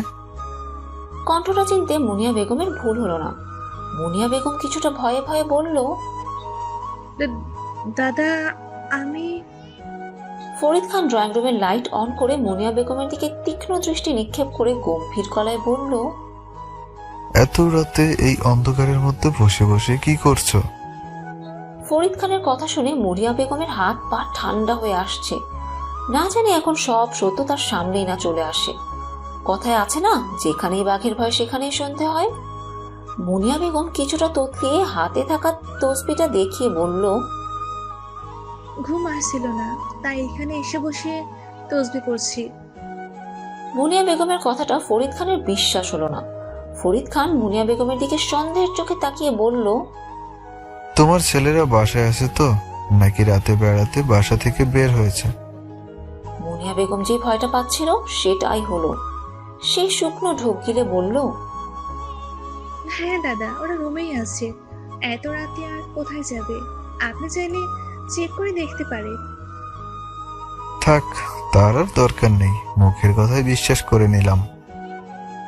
দাদা, আপনি এত রাতে এখানে? না মানে কিছু লাগবে? ফরিদ খান হাতের খালি জগটা দেখিয়ে বলল, ওই একটু পানি নিতে এসেছিলাম। মুনিয়া বেগম ফরিদ খানের হাতের থেকে পানির জগটা এক প্রকার ছিনিয়ে নিয়ে বলল, মাফ করবেন দাদা, আজ একেবারে মাথা থেকে বের হয়ে গেছে। আপনার রুমে পানি রাখার কথা। আপনি যান, আমি পানি নিয়ে আসছি। সমস্যা নেই, সারাদিন যেই দখল গেছে তোমার উপর, বড় ছেলের বিয়ে বলে কথা। ফরিদ খান তাচ্ছিল্যের ভাবে শেষের কথাটা বলে নিজের রুমের দিকে পা বাড়ালো। ফরিদ খান যেতে মুনিয়া বেগম বড় করে একটা নিঃশ্বাস নিল। এতক্ষণে যেন তার দম আটকে ছিল। কিচেনের দিকে পা বাড়াতে বাড়াতে বিড়বিড় করে বলল, বাদর ছেলেগুলো আয় আজ বাসায়, তোদের আমি দেখে নেব। রাস্তার পাশে একটা বেঞ্চের উপর বসে রয়েছে রায়। তার সামনে কোমরে হাত রেখে দাঁড়িয়ে ফোঁস ফোঁস করছে ফাইজা। ফাইজা তেজি গলায় বলে উঠল, ইডিয়েট, মাথা মোটা, তুই ওই রুমা শাকচুন্নির কথা বিশ্বাস করে বাসা থেকে বের হয়ে গেলি? একবারও আমায় কথাটা জানানোর প্রয়োজন মনে করলি না? তোর কি মনে হয় আমি সব জেনে শুনে তোকে ভাইয়ার সাথে বিয়ে দিয়েছি? দেখ রাইজু, আমি তোকে আগেও বলেছি, এখনো বলছি, তুই আমার বোনের মতো। তোকে সব সময় আমার বেস্ট প্লাস বোন মনে করি। আর ভাইয়া, সে তো আমার বড় ভাইয়ের মতো। আমি কখনোই চাইবো না আমার একটা ভুলের কারণে তোদের জীবনে কোনো কষ্ট হোক। কি করে পারলি তুই একটা অজানা মেয়ের কথা শুনে এমন একটা সিদ্ধান্ত নিতে? রুমা তীব্রর আত্মীয়, তীব্রকে অনেক আগে থেকে পছন্দ করে। তীব্রর বিয়ের দাওয়াত পেয়ে পরিবার সহ তীব্রদের বাসায় আসে। আরিফেতে তিহান আর ফাইজার কথা শুনে রায়ের পুরো ব্যাপারটা বুঝতে পারে। সুযোগ বুঝে রায়কে একা পেয়ে রায়ের সামনে কেঁদে কেঁদে বলে তীব্রর সাথে তার সম্পর্ক আছে। তীব্র রায়কে বাঁচাতে একমাত্র বাধ্য হয়ে বিয়েটা করেছে। তীব্র নিজের সম্পর্কে বানিয়ে বানিয়ে ইচ্ছে মতো কথা শুনিয়ে দেয় রায়কে। রায়ের হাত আঁকড়ে ধরে কান্না করে বিনতি করে বলে তাদের জীবন থেকে চলে যেতে। সব শুনে রায়ের মাথায় যেন আকাশ ভেঙে পড়ে। তার জন্য দুটো মানুষ কষ্ট পাচ্ছে, তার জন্য তাদের একটু একটু করে গড়ে ওঠা সম্পর্ক স্বপ্ন ভেঙে যাবে, তা সে কখনোই চায় না। তাই তো সে সবার অগোচরে রাতের আধারে বাসা থেকে বের হয়ে গেছে। প্রথমে রায় ফাইজাকে কিছুই বলতে চায়নি। ফাইজার জোরাজুরিতে বাধ্য হয়ে ফাইজাকে সব বলে ফাইজার কথা শুনে রায় কোনো কথা না বলে নীরবে চোখের জল ফেলছে। রায়কে চুপ করে থাকতে দেখে ফাইজা ধমক দিয়ে বলল, এখনো স্ট্যাচু হয়ে বসে রয়েছিস কেন? বাসায় যাওয়ার ইচ্ছা নাই নাকি? তিহান ফাইজাকে থামিয়ে দিয়ে বলল, ফাইজা, হচ্ছেটা কি? ভাবি বাসায় চলো, অনেক রাত হয়েছে, মা আমাদের জন্য অপেক্ষা করছে। তিহানের কথায় রায়ের মাঝে কোনো ভাবান্তর হলো না। সে আগের মতোই বসে রইল। একবার বাসা থেকে কাউকে কিছু না বলে বের হয়ে পুনরায় সেই বাসায় কোন মুখ নিয়ে যাবে সে? তীব্র রায় থেকে কিছুটা দূরে দাঁড়িয়েছিল। রায়কে একইভাবে বসে থাকতে দেখে কোনো কথা না বলে বড় বড় কদম ফেলে রায়ের সামনে এসে ঝড়ের গতিতে রায়কে কোলে তুলে নিল। তীব্রর কাজে রায় হকচকিয়ে গেল। মুহূর্তে নামার জন্য ছটফট করতে লাগলো। কিছু বলার জন্য মুখ খোলার আগে তীব্র রায়ের দিকে রাগে চোখে তাকিয়ে গম্ভীর গলায় বলল, ফাইজা, তোমার বান্ধবীকে বলে দাও এত রাতে এখানে দাঁড়িয়ে তার কান্না দেখার ইচ্ছে আমাদের কারণ নেই। যত কাঁদতে ইচ্ছা হয় সেই জন্য বাসায় বসে কাঁদে। তীব্রর কথা ও কাজে তিহান ফাইজা মিট মিট করে হাসতে লাগলো। আর রায় হা করে তীব্রর মুখের দিকে তাকিয়ে রইল। তীব্র পিছনে কাঁচো মাচো করে দাঁড়িয়ে রয়েছে রায়। মুনিয়া বেগম রায়ের দিকে তাকিয়ে গম্ভীর গলায় বলল, বাড়ির কাউকে না বলে কোথায় গিয়েছিলে তুমি? মুনিয়া বেগমের কথার প্রতি উত্তরে রায় মাথা নিচু করে চুপ করে রইল। রায়কে কিছু বলতে না দেখে তীব্র চিবিয়ে চিবিয়ে বলল, ছোট মা, তোমার নতুন বউকে পাগলা মশাই কামিয়ে ইনভাইট করেছিল তাদের সাথে পার্টি করার জন্য। তাই পাগল হয়ে রাতে বেড়াতে রাস্তার মশাদের সাথে পার্টি করতে গিয়েছিল। মুনিয়া বেগম তীব্রর দিকে চোখ রাঙিয়ে তাকিয়ে ধমক দিয়ে বলল, চুপ কর তুই। নিশ্চয়ই তুই উল্টাপাল্টা কিছু বলে মেয়েটার মাথা খারাপ করে দিয়েছিস, তাই সে তোর সাথে রাগ করে বাসা থেকে বের হয়ে গেছে। তীব্র বিড়বিড় করে বলল, মাথায় এমনি যে খারাপ, তোর মাথায় নতুন করে কি খারাপ হবে? কথাটা মুনিয়া বেগম না শুনলেও রায় ঠিকই শুনতে পেল। মুনিয়া বেগম তীব্রর দিকে কপালে ভাঁজ ফেলে তাকিয়ে বলল, কিছু বললি? তীব্রর সাথে সাথে দুদিকে মাথা নাড়িয়ে না করল। মুনিয়া বেগম রায়ের মাথায় মমতার হাত বুলিয়ে কোমল গলায় বলল, তোমাদের মাঝে কি হয়েছে তা আমি জানি না মা, আর না জানতে চাইবো। শুধু এতটুকুই বলবো, বিয়ে হলো এক পবিত্র বন্ধন। তোমরা একে অপরের সাথে পবিত্র বন্ধনে আবদ্ধ হয়ে একে অপরের পরিপূরক হয়ে গেছো। শোনো মা, একটা কথা বলি, জীবনে চলার পথে একে অপরের সাথে ছোট ছোট ঝগড়া, লড়াই, মান অভিমান হতেই থাকবে। তাই কখনো রাগ করে দূরে যাওয়ার কথা মাথায়ও আনবে না। মনে রাখবে, মান অভিমান ভালোবাসা কমায় না, আর বাড়িয়ে তোলে। রাত 3:15। বেডের একপাশে জড়সড় হয়ে বসে রয়েছে রায়। না চাইতেও চোখ দিয়ে গড়িয়ে পড়ছে নোনা জল। ভাগ্য তাকে আজ কোথা থেকে কোথায় এনে দাঁড় করিয়েছে। ভাগ্যের কি নির্মম পরিহাস। কাজে বাসায় অভাগা হয়ে আশ্রয় নিয়েছিল, আজ সে বাসাতেই বউ। হঠাৎ ফাহাদের কথা মনে পড়ে গেল। সারাদিনের টেনশনে বড় টেনশন ফাহাদের কথা তো ভুলেই গেছিল। ফাহাদের কথা মনে পড়তেই চোখে মুখে ভয়ের ছাপ চলে আসলো। মনে মনে নানান কথা ভাবতে লাগলো। ফাহাদ কি তাকে খুঁজছে? তার থেকে পালিয়ে বেড়ানোর কারণে ফাহাদ রায়কে নানানভাবে শাস্তি দিত। এখন তো সে একেবারে পালিয়ে এসেছে। যদি তাকে খুঁজে পায় তখন তাকে কি করবে ফাহাদ? একেবারে মেরে ফেলবে নাকি অন্য কোনো শাস্তি দিবে? ফাহাদকে নিয়ে বেশি কিছু ভাবার আগে মুখে ঠান্ডা পানির ছিটা লাগতে রায় কেঁপে উঠল। তীব্র মাত্রই শাওয়ার নিয়ে বের হয়েছে। রায়ের সামনে এসে হাত দিয়ে চুল ঝাড়ছে। রায় তীব্রর দিকে এক পলক তাকিয়ে কিছুটা নড়ে চড়ে আগের মতোই বসে রইল। তীব্র হাই তুলে বলল, ওই পাশে যাও, আমি ঘুমাবো। তীব্রর কথা শুনে রায় তীব্রর দিকে তাকাতেই তীব্র বিরক্তিকর সুরে বলল, আমি সবসময় এই পাশে ঘুমাই, আমার ওই পাশে ঘুম আসে না। যদি এটা ভেবে থাকো আমি নাটক সিনেমার মতো তোমার এই বিশাল বেডে হাত পা ছড়িয়ে আরাম করে ঘুমাতে দিয়ে আমি নিচে অথবা সোফায় ঘুমাবো, তাহলে তুমি ভুল। আমি নাটক সিনেমার হিরোদের মতো অত মহান না। বড় বড় কথা, আমি হিরোই না। হ্যাঁ, ঘুমালে আমার হাত পা ঠিক থাকে না। ঘুমিয়ে ঘরে হাত পা লাগলে সরি। আরে আমিও না কি সব বলি, তুমি তো অন্য কেউ না। হাত লাগলে বা কি, আর না লাগলে কি, আমারই তো অর্ধাংশ। তীব্রর কথা ও কাজে রায়ের চোখ বড় বড় হয়ে গেল। মনে মনে বলতে লাগলো, এ আবার কোন লোকের পাল্লায় পড়লাম আমি? রাতের খাওয়া দাওয়া শেষ করে রায় ঘুমানোর জন্য বিছানা ঠিক করছে। এমন সময় তীব্র বাহির থেকে এসে ঘামে ভেজা শরীর নিয়ে কোনো কথা না বলে হাত পা ছড়িয়ে বিছানায় শুয়ে পড়ল। তীব্রর কাজে রায়ের চোখ বড় বড় হয়ে গেল। রায়ের বিছানা গুছানোতে অ্যালার্জি, সব কাজ করবে, বিছানা গুছাতে তার ভালো লাগে না। তার মধ্যে এত কষ্ট করে বিছানা গোছানোর পর ঘামাক্ত শরীর নিয়ে বিছানায় শোয়াতে রায়ের রাগ লাগছে। ইচ্ছা করছে তীব্রর মাথা কাটাতে। রায় নিজের রাগকে প্রকাশ না করে হাতে থাকা বিছানার ঝাড়ুটা সাইডে রাখতে না রাখতেই তীব্র আদুরে গলায় বলে উঠল, বউ, শরীরটা খুব দুর্বল লাগছে, আমি একটু ফ্রেশ করিয়ে খাইয়ে দাও না গো। তীব্রর আদুরে গলার কথা শুনে রায় তীব্রর দিকে রাগী চোখে তাকালো। তীব্র যে তার সাথে মজা করছে তা আর তার বুঝতে বাকি নেই। আজ সকালেও তীব্র আর তিহান মিলে রায়কে ইচ্ছে মতো নানান কথা বলে কখনো বিব্রত করেছে তো কখনো রাগিয়ে তুলেছে। শেষে মুনিয়া বেগম এসে ওদের হাত থেকে রায়কে রক্ষা করে।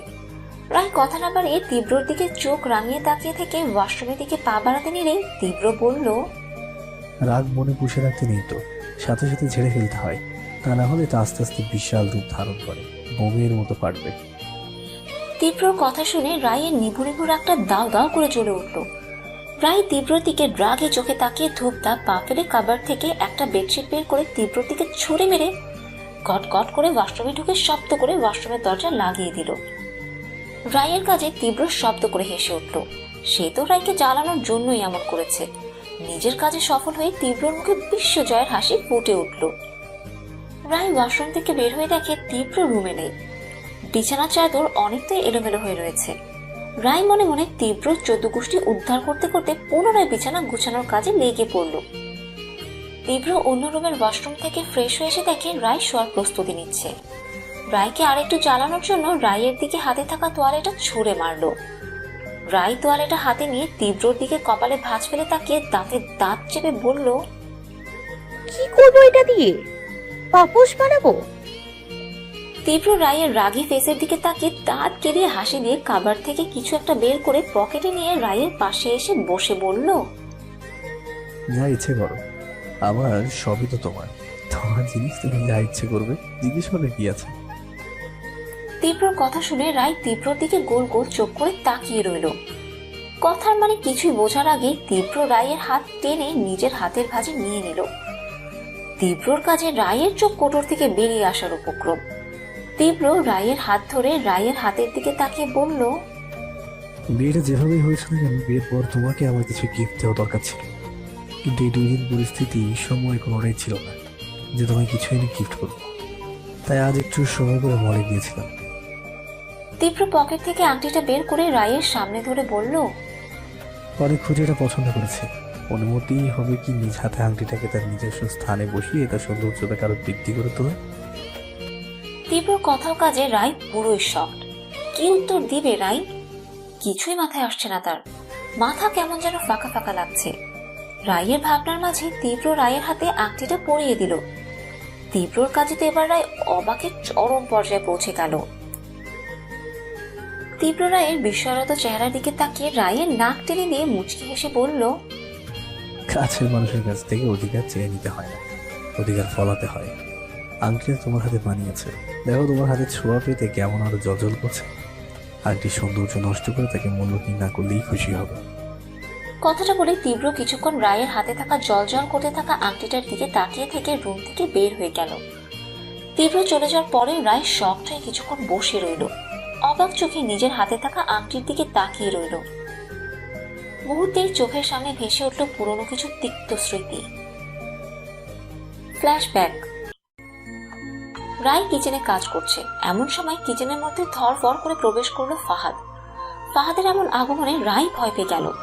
মিনমিনে গলায় বলল, ফাহাদ ভাইয়া, আপনি এখানে? কিছু লাগবে? ফাহাদ রায়ের দিকে রক্তচক্ষু নিক্ষেপ করে রাগী গলায় বলল, তোমার হাতটা দাও। রায় ফাহাদের কথা শুনে ভয়ে দুহাত ওড়না দিয়ে ঢেকে নিল। ফাহাদ পুনরায় রাগী গলায় বলল, কি বলছি, কথা কানে যায় না? হাত দাও। রায় এবার ভয়ে ভয়ে হাত বাড়িয়ে দিতে ফাহাদ রায়ের হাত খপ করে ধরে পকেট থেকে একটা হীরের আংটি বের করে পরিয়ে দিল। ফাহাদ রায়ের হাতের দিকে কিছুক্ষণ তাকিয়ে থেকে রায়ের হাত নিজের ঠোঁটের সামনে নিতে রায় ঝটকা দিয়ে ফাহাদের হাত থেকে নিজের হাত ছাড়িয়ে নিল। আংটিটা হাত থেকে খোলার চেষ্টা করতে ফাহাদ রায়ের হাত খপ করে ধরে বসে পড়ল। রায়ের দিকে চোখ রাঙিয়ে তাকিয়ে চেঁচিয়ে বলল, আমার কাছে বাতে দেওয়ার সাহস তুই কোথায় পাস? এত সাহস তো তুই আমার সামনে আমার দেওয়া আংটি হাত থেকে খোলার সাহস দেখাস?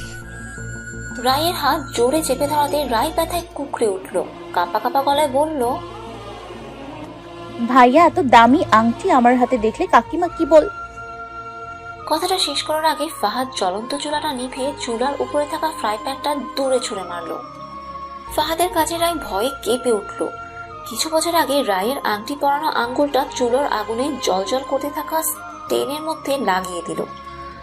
সাথে সাথে রায় গগন ফাটানো চিৎকার দিয়ে উঠল। ফাহাদ অপর হাত দিয়ে রায়ের মুখ চেপে ধরে ফিস ফিস করে বলল, ডোন্ট সাউন্ড। এটা হলো আমার ভালোবাসার চিহ্ন। ছুটে ফেলে দেওয়ার চেষ্টা করার শাস্তি। এবার তো শুধু আঙুল পরিয়ে দিয়েছি। দ্বিতীয়বার আংটি খোলার সাহস থাকলে না থাকবে আংটি, আর না থাকবে আংটি পরার আঙুল। বর্তমান। পুরনো কথা মনে পড়তে রায়ের চোখে জলে পরিপূর্ণ হয়ে উঠল। নিজের হাতে থাকা আংটিটার দিকে তাকিয়ে মনে মনে বলতে লাগলো। পুরো কথা শেষ না করে রায় চাপা নিঃশ্বাস ফেলল। রায় ড্রয়িং রুম গোছাচ্ছে। কলিং বেলের শব্দ পেয়ে রায় হাতের কাজ রেখে দরজা খুলতে হুড় হুড় করে কয়েকজন লোক ভিতরে প্রবেশ করলো। তাদের কাজে রায় কিছুটা ঘাবড়ে গেল। মনের মধ্যে সাহস সঞ্চয় করে রাগী গলায় বলল, কারা আপনারা? আজব তো, বলা নেই ক নেই বাসার ভেতর ঢুকে পড়লেন। বের হন বাসা থেকে। রায়ের কথা যেন লোকগুলো শুনেও শুনল না। তারা সে আগের মতো একইভাবে রায়কে ঘিরে দাঁড়িয়ে রইল। রায় পুনরায় ঝাঁঝালো গলায় বলল, কি হলো, কথা কানে যাচ্ছে না? বের হন। রায় পুরো কথা শেষ করার আগে একটা শীতল কণ্ঠ ভেসে এলো। আমার ভালোবাসা কি কমতে ছিল রায় পাখি? আমি তো তোমাকে পাগলের মতোই ভালোবেসেছিলাম, তাহলে কেন আমাকে ছেড়ে চলে আসলে? কণ্ঠটা চিনতে রায়ের একটুও ভুল হলো না। ফাহাদের শীতল কণ্ঠটা যেন রায়ের শরীরটা কাটা দিয়ে উঠছে। রায় ঘুরে ফাহাদের দিকে তাকিয়ে কাঁপা কাঁপা গলায় বলল, আপনি? ফাহাদ বাঁকা হেসে রায়ের দিকে রক্তচক্ষু করে তাকিয়ে বলল, কি ভেবেছিলে আমার হাত থেকে পালিয়ে বাঁচতে পারবে? পালিয়ে আর কয়দিন বাঁচতে পারলে পাখি? দেখলি তো 3 দিনে 3 মাথায় তোমাকে কেমন করে খুঁজে বের করলাম। ফাহাদের কথা শুনে রায় ভয়ে ঠক ঠক করে কাঁপতে লাগলো।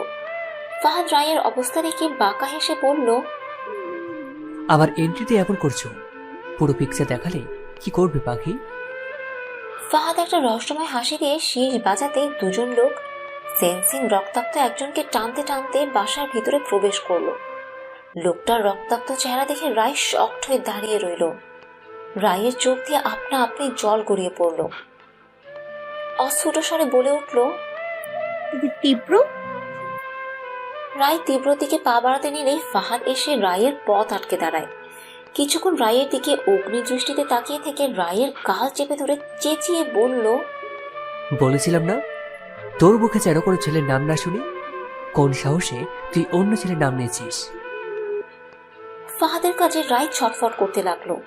রায় ফাহাদের হাত থেকে ছাড়া পাওয়ার চেষ্টা করতে ফাহাদ আরো জোরে রায়ের গাল চেপে ধরে ফিসফিস করে বলল, তীব্র, ফরফর করছো? যত খুশি করে নাও, একটু পর ফরফর তো দূর, সোজা হয়ে দাঁড়ানোর শক্তি পাবে না। ফাহাদ কথাগুলো বলে তীব্রর দিকে এক পলক তাকিয়ে বাঁকা হেসে রায়ের গাল ছেড়ে দিল। ফাহাদের হাত থেকে ছাড়া পেতে রায় ফাহাদের সামনে হাত জোর করে বলল, প্লিজ ওনাকে ছেড়ে দিন। আপনি যা বলবেন আমি তাই শুনবো। যেখানে যেতে বলবেন সেখানেই যাব, যেখানে চলতে বলবেন সেখানেই চলবো। একটু টু শব্দ করব না, তারপরেও ওনার কোনো ক্ষতি করবেন না। প্লিজ ওনাকে ছেড়ে দিন। রায়কে অন্য ছেলের জন্য কান্না করতে দেখে ফাহাদের মাথায় রক্ত উঠে গেল। কিছুক্ষণ দু হাতে নিজের চুল টেনে সাইকোদের মতো ঘাড় এদিক সেদিক ঘুরিয়ে ঘাড় বাঁকা করে রায়ের দিকে তাকিয়ে দাঁতের দাঁত চেপে বলল, ছেলেটা কে তোর, যার জন্য এত মায়া হচ্ছে? তো চোখে আমি ছেলেটার জন্য মায়া ভালোবাসা সব দেখতে পাচ্ছি। তোর সব অন্যায় সহ্য করলেও এই অন্যায়টা আমি সহ্য করতে পারছি না। তুই শুধু আমার, তোর চোখে আমার জন্য ডর, ভয়, মায়া, ভালোবাসা সবকিছু থাকবে, অন্য ছেলের জন্য থাকবে কেন? শেষের কথাটা ফাহাদ চেঁচিয়ে বলেই দেয়ালে সজোরে ঘুষি মারল। ফাহাদের কাজে রায় সহ বাকি সবাই কেঁপে উঠল। ফাহাদ সাপের মতো ফোঁস করতে করতে নিজের কাছে থাকা রিভলভারটা বের করে তীব্রর দিকে তাক করে বলল, না থাকবে এই লোক, আর না থাকবে এই লোকের জন্য আমার পাখির চোখে কোনো মায়া ভালোবাসা। কথাটা বলে এক মুহূর্ত দেরি না করে ফাহাদ তীব্রর বুক বরাবর শুট করলো। ফাহাদের কাজে রায় স্ট্যাচু হয়ে গেল। পলকহীন তাকিয়ে রইল তীব্রর বুকের কাছে রক্তে ভিজে যাওয়ার শার্টের দিকে। ফাহাদ দ্বিতীয়বার শুট করতেই রায় গগন ফাটানো চিৎকার দিয়ে বলে উঠল, তীব্র!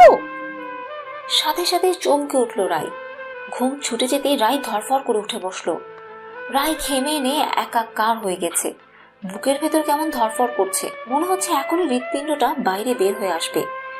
তীব্রকে নিয়ে এমন একটা ভয়ঙ্কর স্বপ্ন দেখে ভয়ে রায়ের গলা শুকিয়ে কাঠ হয়ে গেছে। রায় সাইড টেবিলের উপর থেকে পানির গ্লাস হাতে নিয়ে ঠক ঠক করে পানি পান করে গলাটা ভিজিয়ে নিল। রায় নিজেকে কিছুটা শান্ত করে রুমের চারপাশে চোখ বুলিয়ে তীব্রকে খুঁজতে লাগলো।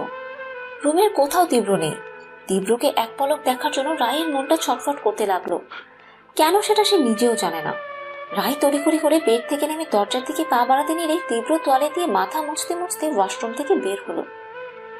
রায়কে দাঁড়িয়ে থাকতে দেখে তীব্র রায়ের দিকে তাকিয়ে মিষ্টি একটা হাসি দিয়ে বলল, গুড মর্নিং। রায় বড় বড় কদম ফেলে তীব্রর দিকে এগিয়ে গিয়ে ভীত কণ্ঠে বলল, আপনি ঠিক আছেন? রায়ের কাজে তীব্রর কপালে ভাঁজ পড়ে গেল। রায়ের দিকে তাকিয়ে অবাক কণ্ঠে বলল, আমার আবার কি হবে? আমাকে কি দেখে তোমার অসুস্থ মনে হচ্ছে? তীব্র বাঁকা কথা শুনে রায় মাথা নিচু করে ফোঁস করে নিঃশ্বাস ফেলল। তীব্রকে নিয়ে অমন একটা বাজে স্বপ্ন দেখার কারণে যে তীব্রকে দেখতে রায় আনমনে এমন একটা প্রশ্ন করে বসেছে, সেটা কিভাবে বলবে সে? তুমি ঠিক আছো? তীব্রর কথা শুনে রায় মুখ তুলে তীব্রর দিকে তাকালো। রায়ের শুকনো ভীত চেহারাটা দেখে আস্তে আস্তে তীব্রর কপালের ভাঁজ চলে গেল। হাতে থাকা তোয়ালেটা গলায় ঝুলিয়ে রায়ের কপালে গলায় হাত ছুঁয়ে চিন্তিত সুরে বলল, কি হয়েছে তোমার? মুখটা এমন শুকনো দেখা যাচ্ছে কেন? জ্বর আসছে? শরীর খারাপ লাগছে? রায় নিজের জন্য তীব্রকে এমন ব্যস্ত হতে দেখে তার চোখ ভিজে উঠল। তার বাবা মা মারা যাবার পর একমাত্র ফাইজা তার কিছু হলে ব্যস্ত হয়ে পড়ত। রায় কাঁপা কাঁপা গলায় বলল, আমি ঠিক আছি। রায়ের কথা শুনে তীব্র ধমক দিয়ে বলল, বলতে পারো ঠিক আছো? চেহারা দেখে বোঝা যাচ্ছে যে তুমি ঠিক নেই। আবার বড় বড় কথা, আমি ঠিক আছি। শেষের কথাটা তীব্র রায়কে ব্যঙ্গ করে বলল। তীব্রর কাজে রায়ের ঠোঁটের করে হাসির রেখা ফুটে উঠল। ওনার কোনা দিয়ে চোখের জলটা গড়িয়ে পড়ার আগেই মুছে নিয়ে বলল, একটা প্রশ্ন করব? তীব্রর কপালে ভাঁজ ফেলে রায়ের মুখের দিকে তাকিয়ে গম্ভীর গলায় বলল, করো। কাউকে বাঁচাতে যদি কেউ কারোর মনে কষ্ট দেয় তাহলে কি খুব বেশি ক্ষতি হয়? রায়ের কথা শুনে তীব্র রায়ের দিকে কোমল দৃষ্টি নিক্ষেপ করে বলল, সেটা নির্ভর করে সামনের মানুষটার উপর। সামনের মানুষটা যদি নিজের জীবন উপেক্ষা করে তোমায় আগলে রাখতে চায়, তাহলে আমি বলবো তাকে কষ্ট না দেওয়াই ভালো। কেন হতে পারে তোমার দেওয়া আঘাত নিয়ে সে জিন্দা লাশ হয়ে বেঁচে যাচ্ছে। কথাটা বলে তীব্র চলে যেতে নিয়ে পিছন দিকে ঘুরে তাকিয়ে বলল, একটা কথা মনে রাখবে, বাঁচা মরা আল্লাহর হাতে। যার যেভাবে মৃত্যু আছে সেভাবেই হবে। কাউকে বাঁচিয়ে রাখতে গিয়ে তাকে মৃত্যু যন্ত্রণা না দেওয়াই ভালো। ফাইজা, ফাইজা, কোথায় তুমি? তাড়াতাড়ি রুমে এসো, আমার ফাইলটা খুঁজে পাচ্ছি না, প্লিজ একটু খুঁজে দাও। সকালবেলা মুনিয়া বেগম আর ফাইজা মিলে কিচেনে সবার জন্য নাস্তা বানাচ্ছে। তিহানের গলা ফাটানো আওয়াজের কথা শুনে ফাইজা কাঁদো কাঁদো ফেস করে মুনিয়া বেগমের দিকে তাকালো। মুনিয়া বেগম মিষ্টি হেসে ফাইজার মাথায় হাত বুলিয়ে দিয়ে বলল, যা মা, আমার ছোট্ট ছেলেটাকে একটু সব গুছিয়ে দিয়ে আয়। বুঝিস তো, ছোট মানুষ নিজের কাজ নিজে করতে পারে না। মুনিয়া বেগমের কথা শুনে ফাইজার মুখটা ছোট্ট হয়ে গেল। সুযোগ পেলে তার শাশুড়ি মা তাকে লজ্জা দেওয়া থেকে বিরত থাকে না। ফাইজা কিচেন থেকে ধূপধাপ পা ফেলে নিজের রুমের দিকে পা বাড়ালো। মনে মনে তিহানকে ডিটারজেন্ট ছাড়াই ধুয়ে দেবার প্রতিজ্ঞা করলো। নির্লজ্জ, বেহায়া, বেশরম, তোর লজ্জা করে না বাপ মায়ের সামনে সকাল সকাল এভাবে আমায় ডাকতে? কতবার বলেছি সবার সামনে এভাবে আমায় ডাকবি না। আমার কথা কি কানে যায় না? তোর সব দরকারি জিনিস তো আমি প্রতিদিন তোর চোখের সামনেই রেখে যাই, তারপরেও কেন প্রতিদিন এভাবে ডাকিস তুই? তোর ওই ষাঁড়ের মতো ডাকাতে তারা আমার সম্পর্কে কি ভাববে একবার ভেবে দেখেছিস? তোর লাজ লজ্জা তো সব বেঁচে দিয়েছিস, তাই বলে কি আমারটাও বেঁচে দিয়েছি? নেক্সট টাইম যদি এভাবে চেঁচিয়ে আমায় ডাকিস তাহলে তোর একদিন আর আমার সেই কদিন লাগে। ফাইজার ছাজালো গলার কথা শুনে তিহান অসহায় ফেস করে ফাইজার দিকে তাকিয়ে বলল, তুমি আমায় এইভাবে বলতে পারলে? ফাইজা তিহানের দিকে চোখ রাঙিয়ে তাকিয়ে তিহানের কাপড় চোপড়ের নিচ থেকে ফাইলটা বের করে দিয়ে দাঁতে দাঁত চেপে বলল, আর একবার যদি আমায় কিছুর জন্য ডেকেছিস তাহলে তোর চোখ কানা বানিয়ে দিয়ে নিজ হাতে তোকে আমি রেডি করিয়ে দিব। কথাটা বলে ফাইজা গটগট করে হেঁটে রুম থেকে বের হয়ে গেল। তিহান ফাইজা যাওয়ার দিকে তাকিয়ে শুকনো ঢোকিলে মাথা চুলকে বিড়বিড় করে বলল, আজকে একটু বেশি জ্বালিয়ে ফেললাম নাকি মিটার আগে থেকে হিট হয়েছিল? চুলোর উপর হাঁড়িতে বসানো পানি টকবক করে ফুটছে। মাঝে মাঝে পানির ছিটে এসে গরম চুলোয় পড়াতে কিছুটা আওয়াজ সৃষ্টি হচ্ছে, কিন্তু সেদিকে রায়ের কোনো খেয়াল নেই। সে চুলোয় পানি বসিয়ে আনমনে কফির মগের মধ্যে কফি আর চিনি নিয়ে মিক্স করছে আর স্বপ্নের কথা ভাবছে। কি রে, কি ভাবছিস? হঠাৎ ফাইজার কথা শুনে রায় চমকে উঠল। ফাইজাকে সামনে দাঁড়িয়ে থাকতে দেখে কিছুটা তুতলিয়ে বলল, কই কিছু না তো। রায়ের কথা শুনে ফাইজা ভ্রু কুঁচকে রায়ের দিকে তাকিয়ে বলল, বললেই হলো কিছু না। কিছু যদি নাই ভাবিস তাহলে দাঁড়িয়ে দাঁড়িয়ে গ্যাস অপচয় করছিস কেন? ফাইজার কথা শুনে রায় হাতে থাকা কফির মগটা রেখে তড়িঘড়ি করে চুলো বন্ধ করলো। কিছুটা মিনমিনে গলায় বলল, কফি করব তো, তাই একটু বেশি করে পানি ফুটিয়ে নিচ্ছিলাম। রায়ের উত্তর ফাইজার পছন্দ হলো না। ফাইজা কপালে ভাঁজ ফেলে বলল, তাই? রায় ফাইজার কথাটা যেন শুনেও শুনল না। সে কফি বানাতে ব্যস্ত হয়ে পড়ল। রায়কে চুপ থাকতে দেখে ফাইজা পুনরায় জিজ্ঞাসা করলো, কি রে, কথা বলছিস না কেন? রায় কফির মগটা হাতে নিয়ে ব্যস্ততা দেখিয়ে বলল, তোর ভাইয়া কফির জন্য বসে রয়েছে, আসছি।